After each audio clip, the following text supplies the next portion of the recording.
Voting yes because the Labour Party and the Labour Party and the trade unions have had a chance to solve some of the issues that we've been talking about tonight, and they've done nothing. We've gave them the chance. All over the world people are saying the system's broken, we need to change it. As far as I'm concerned, I'm looking for a republic, socialist republic. After the 18th, we're looking for a constitution that holds our elected representatives to account. And when they get the jobs and they go down to the Parliament, if they don't do it, they'll be sacked. Because we're not going to put up with these MPs making a fortune. Can you give me a question, please? Would somebody like to comment on the written constitution of what I've just said?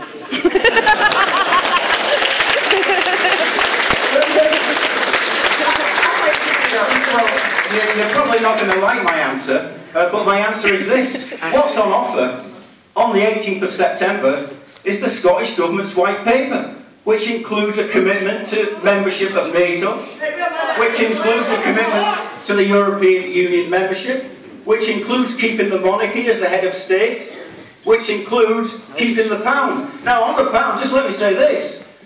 We can't have it all ways. The corollary of self-determination for Scotland, of standing up in Scotland's interest, has got to be, after that process, if it's a yes vote, the rest of the UK will want to stand up for its own interests. And on the currency, their interests are different. Because 70% of all Scotland's trade is with the rest of the UK, whereas only 10% of the rest of the UK's trade is with Scotland. So the perspectives on the currency are different. I've attended quite a number of these meetings where I've heard time and time again members of the Yes campaign saying we'll adopt the pound as the currency on day one. On day one, with the clear inference that after that it'll change. You can't enter into a currency union on that basis. Nobody in their right minds would enter into a currency union on that basis. And that's why people like Jim Sillars call it stupidity on stilts, and he's right. Fiona? Yeah, I want to go back on that. Thanks for asking that question about, and it's really about the support that the trade unions have been given. You're right. PCS has been standing alone in this battle for quite some time. There's individuals within trade unions, on the ground. We've been arguing for coordinated strike action for years at the TUC. I've gone down there year after year, hoping that the TUC will be supported by the Labour Party, get up off its knees and give us a general strike to tell the Tories in the government about how they're bringing the working class to their knees. And you know what? We fought a lonely battle over our pensions. Gordon Brown was the one that started to rip us off for our pensions. They never lifted one hand of support. The Labour-led unions haven't lifted one hand of support to us. They're looking at all the public services and all the council services are all been, the whole thing has been ripped up in front of our eyes. We're in a situation down south where we've got clinics run by Virgin. I mean, for God's sake, what is going on? We can go in there and get our phone, our telly, and maybe they can do our teeth when we're in there. I mean, it is totally ridiculous what's going on in the National Health Service down there, and to some extent we are buffeted from that. I mean, I'm not saying that there's no cuts happening up here, because that would be disingenuous to say that.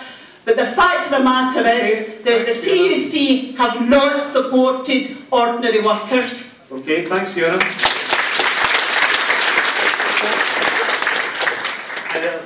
For Mr. Donohoe.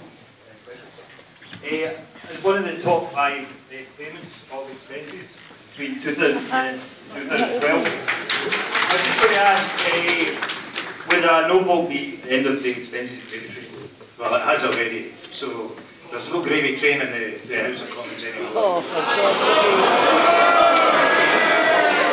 God's sake. You know, the fact is that we put it to the vote in the House of Commons to make it that an independent parliamentary scheme would be brought into place.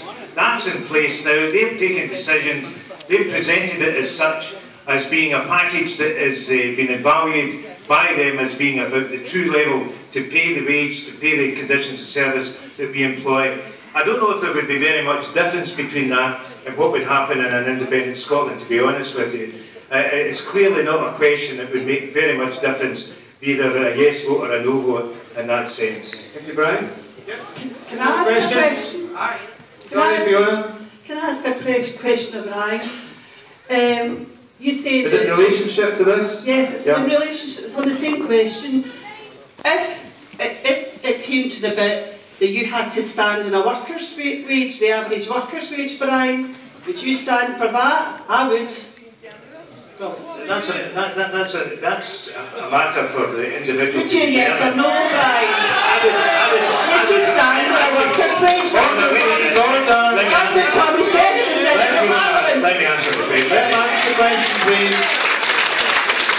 I tell you, I've been a trade union organiser as well as an MP for a number of years.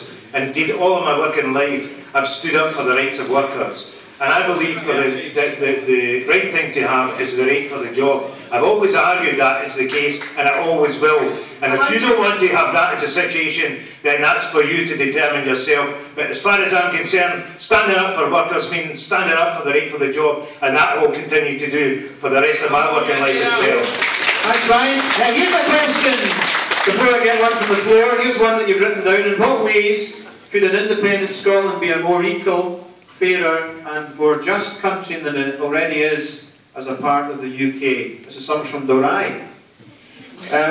Would you want to speak first, Tommy?